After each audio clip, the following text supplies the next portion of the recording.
Hey friends, VC Wes here, checking in.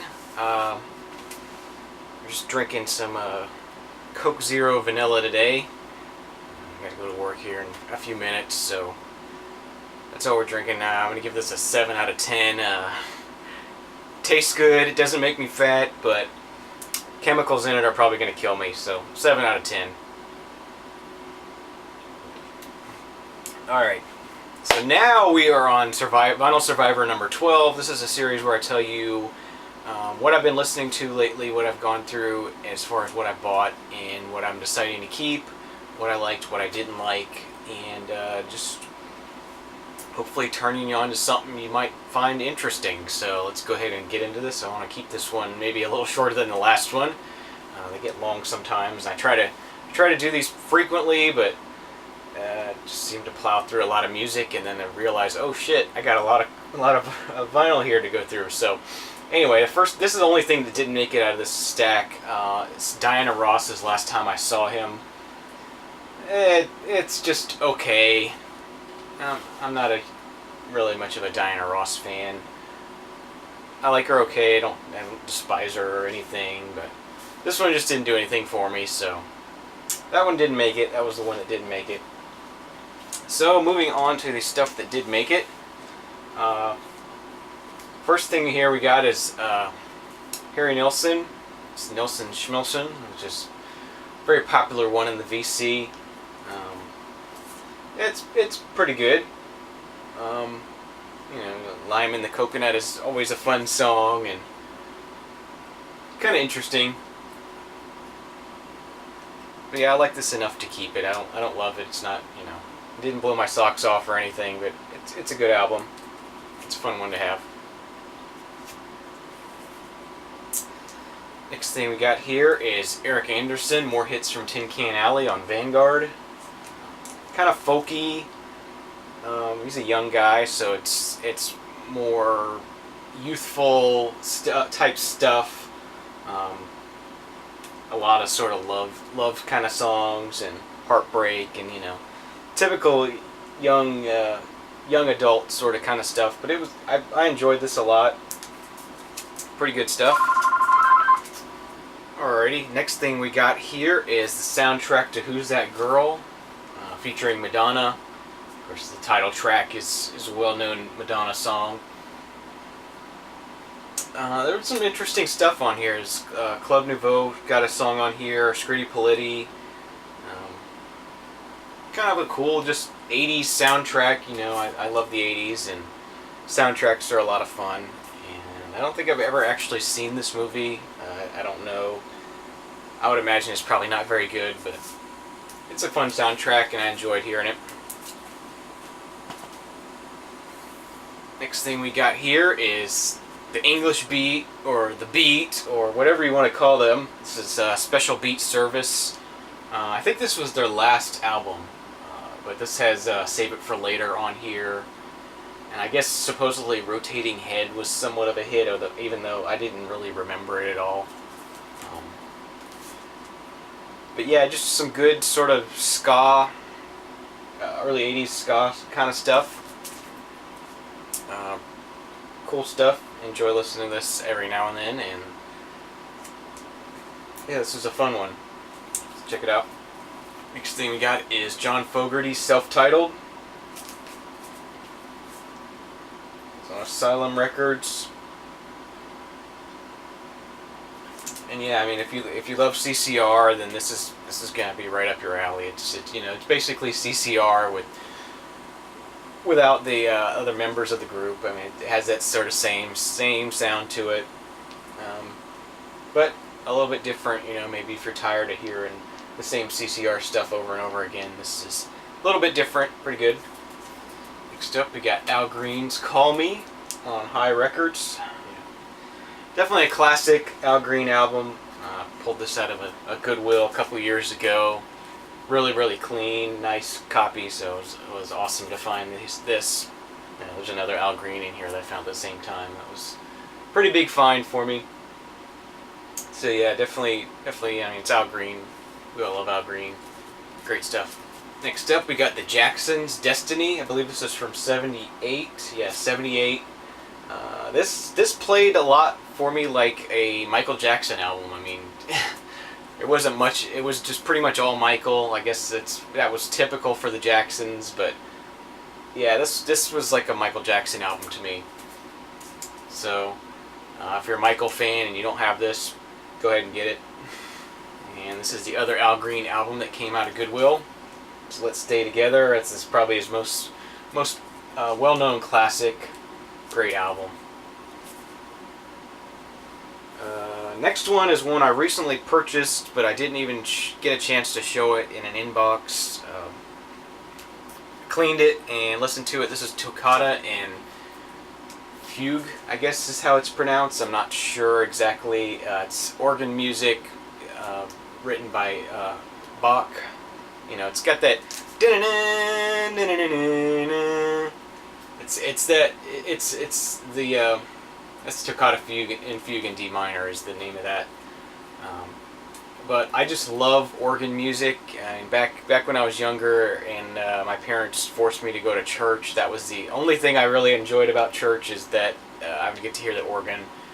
I love Carillon bells and organs, and really large instruments are cool to me. So I thoroughly enjoyed hearing this. It's on a Deutsche Grammophon. Sounds great. Really enjoyable. Next up, we have Johnny Rivers, LA Reggae. This was pretty good. This one almost didn't make it until the last track. It's called Get the Power or something. I'm not sure what the name of the track is, but part of the refrain goes Dick Nixon before he dicks you. So I was like, that's pretty cool. I got to keep it just for that. I mean, that's awesome. Cool piece. I have some other Johnny Rivers stuff. He mostly does covers, but he has some stuff he writes and does as well. But when he does do a cover, he really takes it and makes it his own. So I enjoy that. I enjoy listening to his stuff.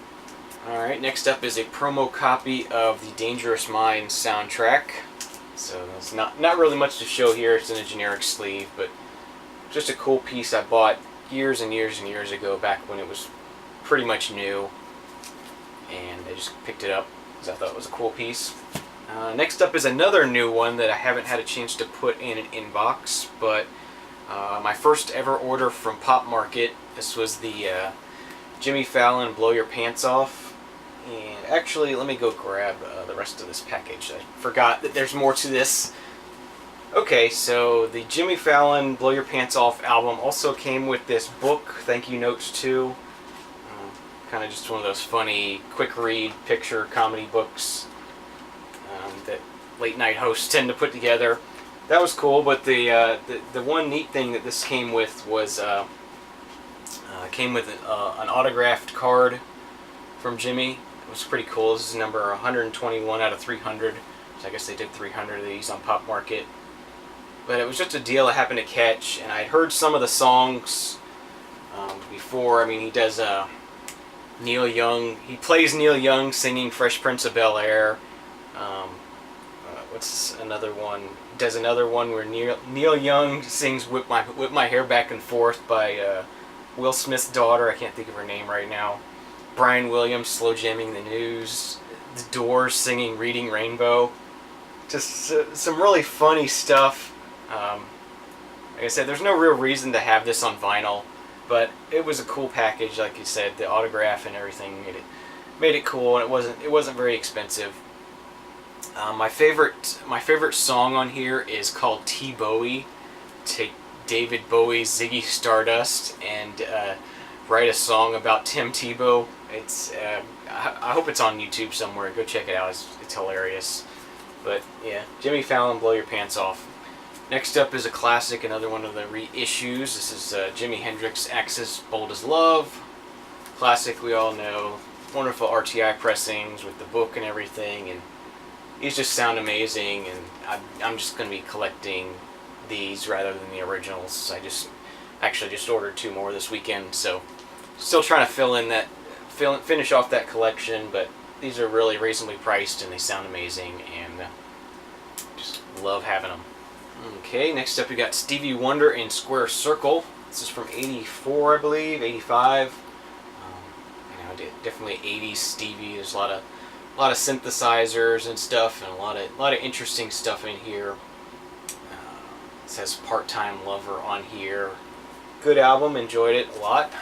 Definitely more of the Stevie that I know better, just because I was growing up in the '80s, so I heard all this stuff as it was coming out. Next up is another new one, which I don't think I've actually done an inbox on, so I'm just gonna not have to do an inbox here for all these. This is kind of an inbox and a Survivor mixed into one. But this is the Civil Wars Barton Hollow. This is I think this was one of the top country albums of last year. But yeah, I bought this on CD from Best Buy. It was on sale for $7.99 or $6.99 or something, and I really loved it. I hadn't really heard it before. It sort of passed me by last year, and got the CD and just fell in love with it, and just went in impulse and went and bought and went and ordered the vinyl. And it turns out the vinyl pressing on this is really poor. It's really crackly. I actually started a thread on the VC community on Facebook about, a lot of newer pressings just have really bad quality, and this one's it's really, the sound is okay, but it's just crackly, like a scratched record sounds, and I thought maybe it was dirty, so I cleaned it, and it still sounds crackly. So it was just a dirty pressing plant or something. I don't know what happened, but really disappointing on vinyl. So this is an amazing album. Jeez, maybe the Black Keys of country, or the White Stripes of country, maybe. Just a male and female sort of collaboration. Sounds really good. Check it out. Civil Wars, Barton Hollow. Next up, we got a 12-inch single here, Ahmad's Back in the Day, some 90s hip-hop stuff. I liked the song when it came out, and I bought this new one back in the 90s.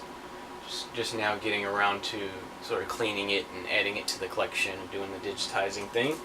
And getting near the end here. Next up, we got the soundtrack to Flashdance. Sort of another classic 80s soundtrack. Well, if you're into 80s stuff, you should definitely have. It's not a hard one to find. This is another one I've had for a long time. Just now getting around to cleaning it and digitizing it, getting it into the collection. This has got Flashdance, the love theme from Flashdance, Maniac, and the last thing, this is what just came off the turntable. This is Magazine's Secondhand Daylight. I got this at the Hospice thrift store a couple years ago, back when I first was watching Jeff Record Man, when he first started posting videos. I know he talked a lot about Magazine and how much he loved them, so when I saw these in the thrift store, there's another one that's going to be coming up in probably the next video. When I saw them, I went ahead and grabbed them. They're 50 cents there. So, but yeah, this is it's somewhat weird. Definitely cool. I see why people like it. I see why some people don't like it, because it's really weird. It's not straight ahead rock or anything like that. It's got a lot of there's almost like a Leonard Cohen kind of sound. There's a little bit of I guess it's sort of like a post-punk sort of sound. There's some synthesizer kind of stuff. There's some a little bit punky sounding kind of stuff. A little bit of like a Pink Floyd, sort of The Wall kind of influence to it, very dramatic sounding. But yeah, definitely interesting, definitely something I'm going to be holding on to for a while, and I enjoyed it. So yeah, that's my update. Hopefully that one didn't turn out too long. If you stuck around this long, thanks for watching. And remember, crate digging isn't a crime. Get out there and do some. Cheers.